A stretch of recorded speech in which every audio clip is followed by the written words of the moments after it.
Welcome to వీక్షణం. Pakistan ప్రధాని షెహబాజ్ షరీఫ్ ఐక్యరాజ్య సమితి సర్వసభ్య సమావేశంలో చాలా ఎక్కువ చేశాడు. ఇన్ఫాక్ట్ చాలా చక్కగా మాట్లాడాడు. హిందుత్వవాదం ప్రపంచానికి డేంజర్ అని అన్నాడు. యుద్ధంలో తామే గెలిచామని అన్నాడు. కశ్మీర్పై భారత్ పెత్తనం పోయే రోజు దగ్గరలోనే ఉందని అన్నాడు. అసలు ఐక్యరాజ్య సమితిలో సంబంధం లేని దిక్కుమాలిన స్పీచ్ ఇచ్చి సెల్ఫ్ గోల్ చేసుకున్నాడు.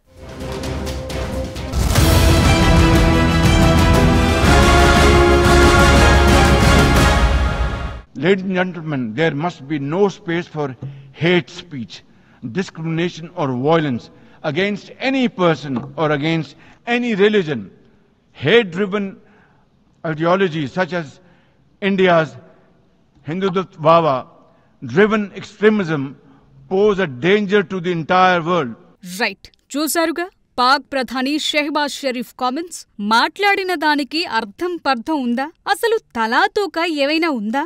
ఏది పడితే అది మాట్లాడి ఇండియాపై 4 రాళ్లు వేసి వెళితే ఓ పనైపోతుందనుకున్నాడేమో. ఐక్యరాజ్య సమితి జనరల్ అసెంబ్లీ 80వ సమావేశాల్లో నోటికొచ్చింది మాట్లాడాడు. అయితే పాక్ పీఎం ఒకవేళ భారత్ వైపు చూపిస్తే 4 వేళ్లు పాకిస్తాన్ వైపే చూపిస్తాయని మర్చిపోయాడేమో.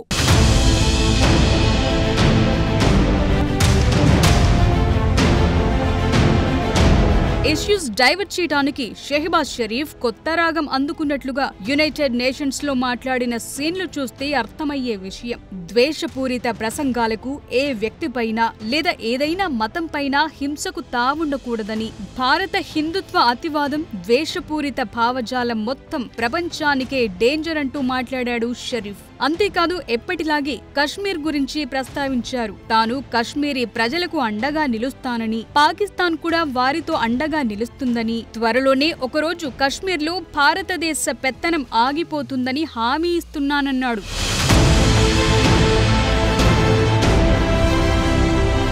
పాక్ పీఎంఓ నోటి నుంచి వచ్చిన ఈ మాటల్ని చూసిన వారు అసలది నోరా మరి ఇంకోటా అన్నట్లుగా ఫైర్ అవుతున్నారు. ఎందుకంటే సొంత దేశంలో బలూచిస్తాన్ వాసుల్ని పీడించుకు తినటం, ఖైబర్ పఖ్తూన్ఖ్వాలో మానవ హక్కుల ఉల్లంఘనలు, ఉగ్రవాదులందరికీ షెల్టర్ ఇవ్వటం, వారి అంత్యక్రియల్లో బహిరంగంగా పాల్గొనటం, ఇవన్నీ చూసిన వారికి పాక్ పీఎం ఏం జవాబు చెప్తారు? 100 ఎలుకలు తిన్న పిల్లి తీర్థయాత్రలకు వెళ్లిందన్నట్లుగా ఉంది కథ. ఇదే విషయంపై అదే ఐక్యరాజ్య సమితి వేదికగా భారత్ ఘాటుగాని తిప్పికొట్టింది. భారత ప్రతినిధి పెటల్ గెహ్లాట్ పాక్ ప్రధానిని కార్నర్ చేశారు. This assembly witnessed absurd theatrics in the morning from the Prime Minister of Pakistan, who once again glorified terrorism that is so central to their foreign policy. However, no degree of drama and no level of lies can conceal the facts. This is the very same Pakistan which at the UN Security Council on 25th April 2025 shielded the resistance front, a Pakistani-sponsored terror outfit, from the responsibility of carrying out the barbaric massacre of tourists in the Indian Union territory of Jammu and Kashmir. Mr. President, a country long steeped in the tradition of deploying and exporting terrorism has no shame in advancing the most ludicrous narratives to that end. Let us recall that it sheltered Osama bin Laden for a decade, even while pretending to partner in the war against terrorism. Its ministers have just recently acknowledged that they have been operating terrorist camps for decades. It should come as no surprise that once again this duplicity continues, this time at the level of its Prime Minister. అసలు పాకిస్తాన్ ఏ మంచి పని చేసిందని భారత్ ప్రతినిధి counter ఇచ్చారు. పాక్ ప్రసంగానికి సమాధానమిచ్చే హక్కును భారత్ వినియోగించుకుంటూ పాకిస్తాన్ను తీవ్రంగా విమర్శించారు గెహ్లాట్. సభలో పాకిస్తాన్ ప్రధానమంత్రి అసంబద్ధ డ్రామా ప్రదర్శించాడని, తమ విదేశాంగ విధానంలో కీలకమైన ఉగ్రవాదాన్ని కీర్తించారని గుర్తు చేశారు. టెర్రరిజంలో పాకిస్తాన్ రికార్డు ఎప్పటికీ చెరిగిపోదని, ప్రపంచానికి ఉగ్రవాదులను ఎక్స్పోర్ట్ చేస్తున్నారని ఫైర్ అయ్యారు. ఉగ్రవాదులకు పాకిస్తాన్ ఎలా ఆశ్రయం కల్పించిందో ఒసామా బిన్ లాడెన్ విషయాన్ని ప్రస్తావించారు. ఉగ్రవాదంపై యుద్ధంలో భాగస్వామిగా నటిస్తూనే దశాబ్దం పాటు ఒసామా బిన్ లాడెన్ కు షెల్టర్ ఇచ్చారన్నారు. దశాబ్దాలుగా తాము టెర్రర్ క్యాంప్స్ నిర్వహిస్తున్నామని ఆ దేశ మంత్రులు ఇటీవలే అంగీకరించారని, పైగా ఆపరేషన్ సింధూర్ అటాక్స్ లో హతమైన ఉగ్రవాదుల అంత్యక్రియలకు పాక్ ఆర్మీ అధికారులు హాజరయ్యారని గుర్తు చేశారు. అది మర్చిపోయి ఇప్పుడు షెహబాజ్ షరీఫ్ కొత్త గేమ్ మొదలు పెట్టారన్నారు. When senior Pakistani military and civilian officials publicly glorify and pay homage to such notorious terrorists, can there be any doubt about the proclivities of this regime? The Prime Minister of Pakistan also advanced a bizarre account of the recent conflict with India. The record on this matter is clear. Till 9th May, Pakistan was threatening more attacks on India. But on 10th May, its military pleaded with us directly for a cessation to the fighting. The intervening event was the destruction caused to multiple Pakistani air bases by Indian forces. The pictures of that damage are, of course, publicly accessible. If destroyed runways and burnt out hangars look like victory, as the Prime Minister claimed, Pakistan is welcome to enjoy it. The resistance front వంటి terror గ్రూపులను పాకిస్తానే కాపాడుతోందని Bharat ఆరోపించింది. Operation Sindoor టైంలో పాక్ లో ధ్వంసమైన రన్వేలు, విక్టరీలు కనిపిస్తే Pak enjoy చేయొచ్చని satire వేశారు petal Gehlot. So Bharat ను ఏమీ చెయ్యలేక political గా ఏడుపు ఏడవటం తప్ప యుఎన్ లో పాక్ పీఎం షెహబాజ్ షరీఫ్ చేసిందేమీ లేదు.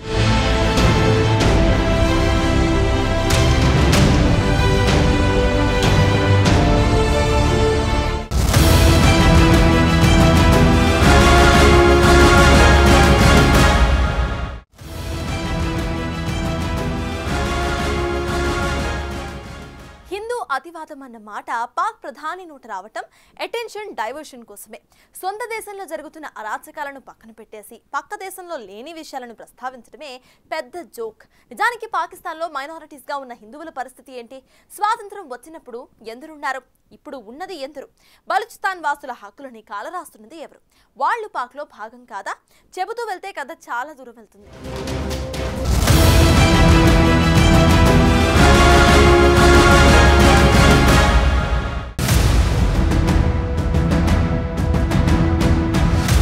1947లో పాక్ ఏర్పడినప్పుడు హిందువుల సంఖ్య 24% ఉండేది. అది 2025 నాటికి 2% తగ్గింది. అంటే ఈ మధ్యలో ఏం జరిగింది? ఇది మతపరమైన అసహనం కాదా? బలవంత మత మార్పిడిలు, దాడుల వల్ల జరిగింది. దీనికి పాక్ ప్రధాని షరీఫ్ ఏం జవాబు చెప్తాడు? 2025లో human rights commission of Pakistan report ప్రకారం సింధ్ ప్రావిన్స్ లో బలవంత వివాహాలకు గురయ్యారని తేల్చింది. 2025లో 100కు పైగా ఇలాంటి కేసులు నమోదయ్యాయంటున్నారు. పోలీసుల నుంచి ఎలాంటి చర్యలు లేవంటున్నారు. తప్పుడు కేసుల ద్వారా హిందువులను టార్గెట్ చేస్తోన్న విషయాలను ప్రస్తావిస్తున్నారు. USCIRF అంటే US commission on international religious freedom 2025లో పాక్ ను స్పెషల్ వాచ్ లిస్ట్ లో ఉంచింది. ఎందుకంటే అక్కడ మైనార్టీలైన హిందువులపై అఘాయిత్యాలను ఈ సంస్థ గుర్తించింది. డిజిటల్ హిట్ పెరుగుతోందక్కడ. అసలు షెహబాజ్ షరీఫ్ చెప్పిన దానికి, UN సర్వసభ్య సమావేశంలో మాట్లాడిన దానికి అసలు సంబంధం ఉందా అన్న పాయింట్ తెరపైకొస్తోంది.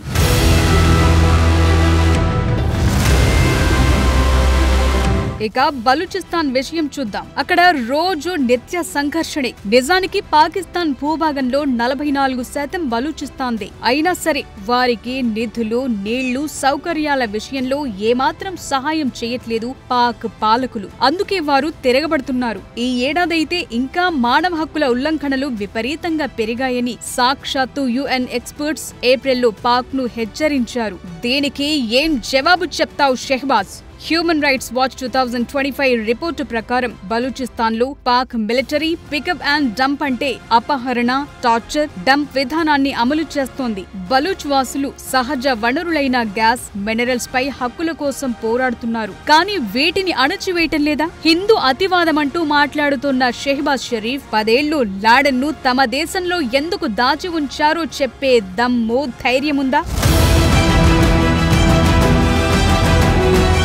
అసలు పాకిస్తాన్లో అంతర్గత సంక్షోభాలు ఎన్నో ఉన్నాయి. ఎకానమీ క్రైసిస్ ఉంది, రాజకీయ అస్థిరత ఉంది. ఏ ఎన్నికలు పెట్టినా అవి వివాదాస్పదంగానే ఉన్నాయి. టెర్రర్ ఇండెక్స్ లో పాకిస్తాన్ 2వ స్థానంలో ఉంది. ఇంట్లో ఇన్ని సమస్యలు పెట్టుకుని భారత్ పై విమర్శలు చేయటం ద్వారా పాక్ ప్రజల దృష్టి మళ్లించే ప్రయత్నం తప్ప మరొకటి కాదు. ఇంత మాట్లాడిన షెహబాజ్ షరీఫ్ భారత్ లో శాంతి చర్చలకు సిద్ధంగా ఉన్నామన్నాడు. ఇది ఎంత పెద్ద జోక్. సరే, భారత్ తో చర్చలు జరపాలంటే, నిజంగా శాంతి కావాలనుకుంటే పాక్ లో ఉన్న ఉగ్రవాద శిబిరాలను ధ్వంసం చేయాలి. మోస్ట్ వాంటెడ్ పాక్ టెర్రరిస్టులను భారత్ కు అప్పగించాలి. ఇది జరుగుతుందా? The Pakistani Prime Minister has spoken about wanting peace with India.